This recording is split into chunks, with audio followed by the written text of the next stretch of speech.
सुधांशु जी, सबसे पहले ये बताइए, गंभीर या हास्यास्पद?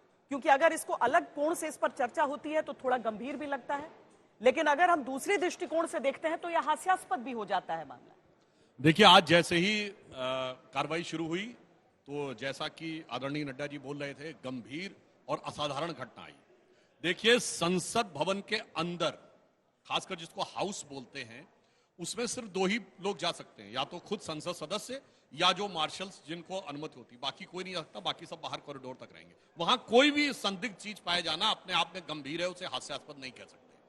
अब यहां पर समस्या क्या थी कि कुछ चीजें मिली और माना जाता है कि जिसका पैसा गिर गया होगा वो आकर क्लेम करेगा, मगर कार्यालय में कोई आया ही नहीं। तो सवेरे फिर सभापति को यह बात कहनी पड़ी, क्योंकि आप सब जानते हैं ना कि पब्लिक प्लेसेस में खोया पाया केंद्र होता है। अब यहां हो सकता है इतना पाया जा चुका है कि क्या खो गया, इसको लेने पे किसी का ध्यान ही नहीं रहा, तो कोई आया ही नहीं।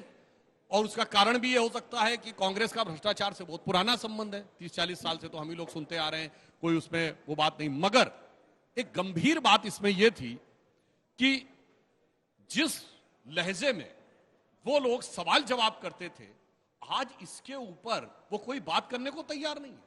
जबकि सभापति जी ने कहा जांच होगी। और एक और आपको बात बताऊं, वहां सब कुछ सीसीटीवी में रहता है।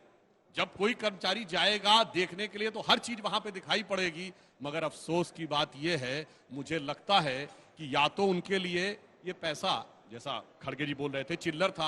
अब भाई जिनके सांसदों के 350 पौने 400 करोड़ बरामद होते हैं, एक आध गड्डी तो चिल्लर ही होगी, उनको ध्यान नहीं रहा होगा, कब जेब से निकल के इधर उधर चली गई तो कोई फर्क नहीं पड़ता है। मगर उसके बावजूद जिस लहजे में ये लोग सवाल पूछते थे और इनमें से कोई नोट का हिसाब लेने आया ही नहीं, तो उनके लिए मैं एक पंक्ति कहना चाहूंगा कि लहजे में बदजुबानी और चेहरे पे नकाब लिए फिरते हैं, जिनके खुद के बही खाते बेहिसाब बिगड़े हैं, वही हमसे सारा हिसाब लिए फिरते हैं। महुआ माझी जी, पहले आपसे एक तो सुधांशु जी, एक और चीज मैं आपसे जान लेना चाहती हूं। हालांकि बाद में किरण रिजिजू ने सफाई देते हुए यह स्पष्ट किया कि उन्होंने केवल उस सीट का नाम लिया, लेकिन इशारा और बाकी सांसदों की तरफ से जो बातें की गई उसमें तो कह दिया गया ना कि कांग्रेस पार्टी का ही ये पैसा है। देखिए, एक बात और आपको बताएं, सदन में सीट्स का हिस्सा आवंटित होता है। राइट हैंड साइड में सत्ता पक्ष बैठता है और मेजॉरिटी वहां मार्च तक, और लेफ्ट, एक्सट्रीम लेफ्ट पे मुख्य विपक्षी दल। तो साफ दिखाई पड़ता है कि किसकी सीट थी। फिर भी जो खड़गे जी ने कहा कि भाई जब तक जांच ना हो जाए चर्चा नहीं होनी चाहिए, तो हमारे नेता सदन और राष्ट्रीय अध्यक्ष माननीय नड्डा जी ने कहा कि हम इसको तो सिद्धांत रूप में मानने को तैयार हैं। अब आगे से यह तय हो जाए कि जब तक जांच नहीं हो जाएगी किसी चीज की चर्चा नहीं होगी। पर यह वही कांग्रेस पार्टी है जो 7 समुंदर पार से, परियों के संसार से कोई परी कथा किसी अखबार में छप जाती है और नाम ले लेकर हल्ला मचाना शुरू करते हैं फ्लोर ऑफ द हाउस के ऊपर कि अभी चर्चा होनी चाहिए, अभी चर्चा होनी चाहिए। तब जांच का इंतजार नहीं करते और यहां सदन के पटल पर जो हुआ उस पर कह रहे हैं जांच की बात करो। और कल तो हम लोगों ने बताई था OCCRP और सोरस और उनके बारे में क्या क्या चीजें आई। तो ईमानदारी से खड़गे जी की बात को कांग्रेस को स्वीकार करना चाहिए और आज से सिद्धांत बना देना चाहिए, जब तक जांच पूरी नहीं हो जाएगी कोई चर्चा नहीं। सबसे पहली बात कि हम लोग तो इसे गंभीर षड्यंत्र मानते हैं। कोई व्यक्ति अपने सीट के नीचे पैसा क्यों फेंकेगा? वहां पे मैं मार्शल से भी बात कर रही थी। मार्शल ने कहा कि हर दिन जब वहां पर सफाई होती है तो किसी का पेन मिलता है, किसी का पर्स मिलता है, सबका नाम तो नहीं पुकारा जाता। चेयर से बैठ के चेयरपर्सन सर वहां बैठ के नहीं बोलते हैं कि अमुक का पेन मिला है, अमुक का पर्स मिला है। आज ही क्यों?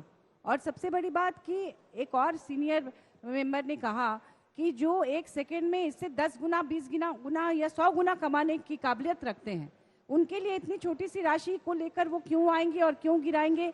वो जब खुद कह रहे हैं कि 500 का नोट उन्होंने दिखाया, मुझे भी दिखाया कि मैं ऐसे पॉकेट में 500 का नोट लेकर आता हूँ, उससे ज़्यादा कभी लाता नहीं हूँ।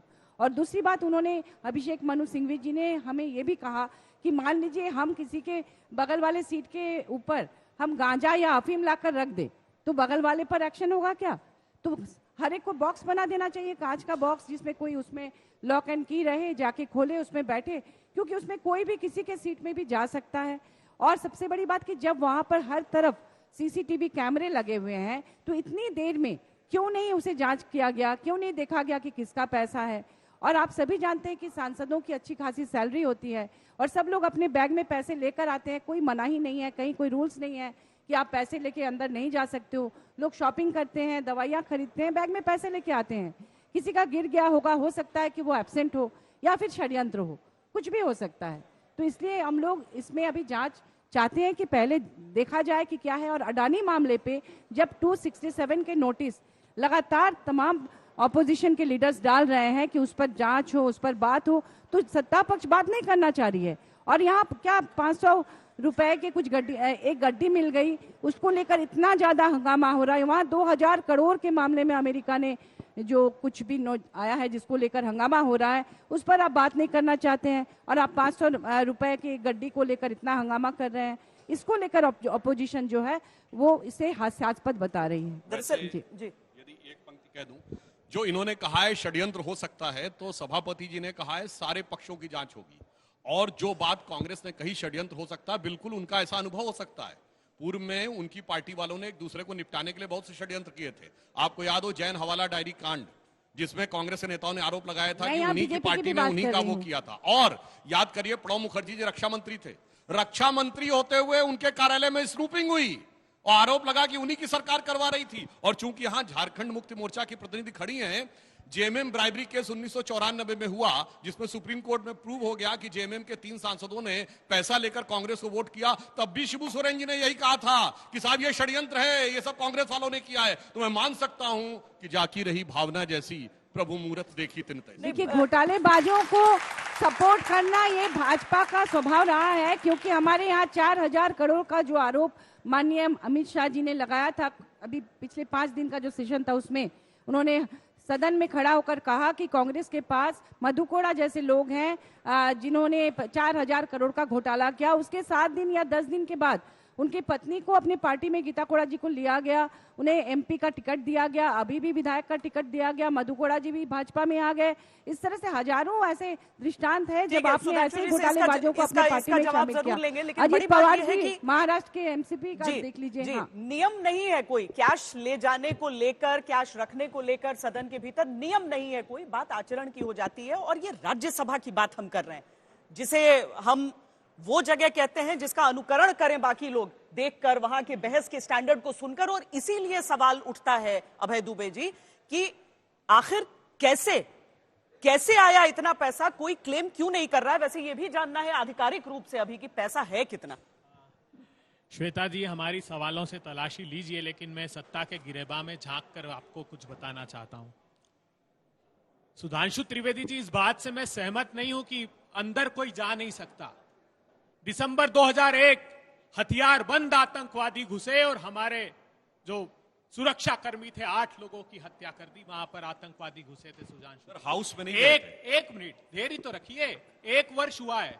दिसंबर 2023 स्मोक बम लेकर पार्लियामेंट के अंदर, चलती पार्लियामेंट में घुसे लोग और स्मोक बम चलाया गया, पूरे देश ने देखा। अब 2 महत्वपूर्ण सवाल यहां खड़े होते हैं। मुझे अच्छा लगा कि 50,000 रुपए के लिए बहुत बड़ी चिंता व्यक्त की, और उस राष्ट्रीय उस राष्ट्रीय राजनीतिक दल के लोग ये बात कर रहे हैं, वही पढ़ा रहे भ्रष्टाचार का पाठ, जिन्होंने हमारे लंबे हाथ, जिनके राष्ट्रीय अध्यक्ष को हमने चैनल पर रिश्वत खाते हुए देखा, 1 साल की सजा हुई।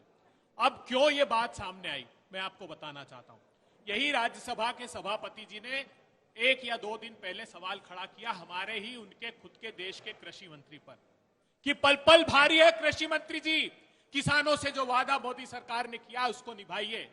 आज किसानों को बर्बरतापूर्वक लाठियों से प्रहार किया गया, सिर्फ समर्थन मूल्य के कानून की वो मांग कर रहे थे।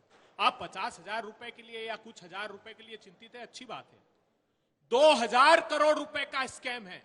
सिक्योरिटी एक्सचेंज कमीशन यूएस ने क्या कहा है जानते हैं आप? उसने कहा है केंद्र सरकार का एक उपक्रम है सेकी, सोलर एनर्जी वाला, अडानी जी ने उससे लेटर ऑफ अवार्ड लिया, इतनी ऊंची कीमत में लिया जिसका भार आप पर पड़ने वाला था, उपभोक्ता पर, और राज्यों को वो बिजली बेचने गए। तो पावर सप्लाई एग्रीमेंट उस सेकी ने किया केंद्र सरकार की, 34,000 करोड़ रुपए का ट्रांसमिशन के पैसों को माफ केंद्र सरकार ने किया कि अडानी की बिजली खरीद लो। मैं नहीं कह रहा हूं, आज ही आज तक के एक चैनल ने इस बात की, ललन टॉप ने एक बड़ी स्टोरीज की है। इंडाइटमेंट में क्या कैसे जानते हैं आप? वो ये कह रहे हैं कि 17 मार्च 2023 को सेबी के special agent approach the defendant Sagar Adani in the United states. Adani के भतीजे के पास गए, वारंट की तामीली कराई और उसके इलेक्ट्रॉनिक जो उसके मोबाइल फोन थे, उसके लैपटॉप थे, उसको जब्त किए। उसमें से ये बराज फाश हुआ, ये पर्दा फाश हुआ, ये खुलासा हुआ कि 2000 करोड़ रुपए की रिश्वत दी गई। 2000 करोड़ रुपए की रिश्वत हिंदुस्तान में दी गई। अमेरिका में मुकदमा दर्ज होता है। मुकदमा इसलिए दर्ज होता है कि अमेरिकी नागरिकों का पैसा उस नोट्स में, उन बॉन्ड्स में लगा हुआ है अडानी जी की, इसलिए उन्होंने जांच प्रारंभ किया। क्या आरोप लगाते हैं? हम राष्ट्रद्रोही हो गए। अरे यार, आपके डीआरआई ने नोटिस दिया अडानी को। क्या नोटिस दिया? कि ओवर इनवाइसिंग करके कोयला और पावर इक्विपमेंट्स मंगाए अडानी जी आपने। क्या हुआ उस मुकदमे का बताइए ना। 2014 से आपकी सरकार के समय से चल रहा था। आज उस मुकदमे के बारे में बताइए। सेबी ने नोटिस दिया। इस इंडाइटमेंट में, इस मुकदमे में ये लिखा यूएस की कोर्ट ने कि इन्होंने भारत की सेबी से भी ये जानकारी छुपाई।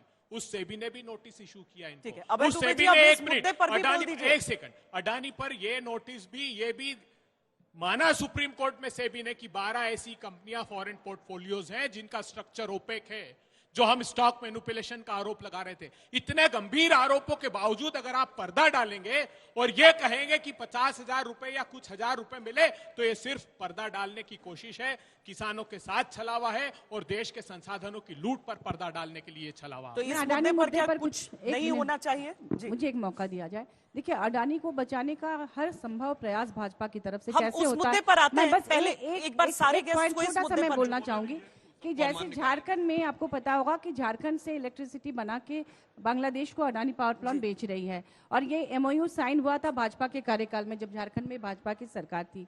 तो नियमतः जिस स्टेट में इलेक्ट्रिसिटी बनती है, उस स्टेट का चूंकि कोयला, वहाँ का पानी, वहाँ का पर्यावरण प्रदूषण, वहाँ का मैन पावर सब कुछ इस्तेमाल होता है, तो 25% इलेक्ट्रिसिटी उस स्टेट को सब्सिडी रेट पे देने का प्रावधान है। भाजपा के कार्यकाल में जो एमओयू साइन हुआ, उसमें कहा गया कि नहीं, हम अपने स्टेट को, झारखंड को इलेक्ट्रिसिटी नहीं देंगे। यहाँ से झारखंड को अगर हमसे लेना है वो इलेक्ट्रिसिटी, तो दूसरे राज्य से खरीद के लाए। मतलब रिक्शे में जहाँ पर आप 10 रुपए में ला सकते हैं, आप हवाई जहाज का किराया दे के लाए। और जब भाजपा में, जब झारखंड में इलेक्ट्रिसिटी की क्राइसिस हो गई, डीवीसी ने जो पुराना बकाया भाजपा के कार्यकाल का था, उसकी वजह से झारखंड में इलेक्ट्रिसिटी देना बंद कर दिया, त्राहिमाम हो गया। उस समय वहां से, झारखंड से अडानी पावर प्लांट बांग्लादेश को बिजली भेज रही थी, लेकिन उस स्टेट को नहीं दे रही थी जहां का कोयला, जहां का पानी, जहां का पर्यावरण प्रदूषण सब कुछ किया जा रहा था। तो इस तरह से अगर भाजपा सरकार पार्शियलिटी करेगी अडानी को बचाने के लिए, तो ये कहीं से भी देश हित में नहीं है।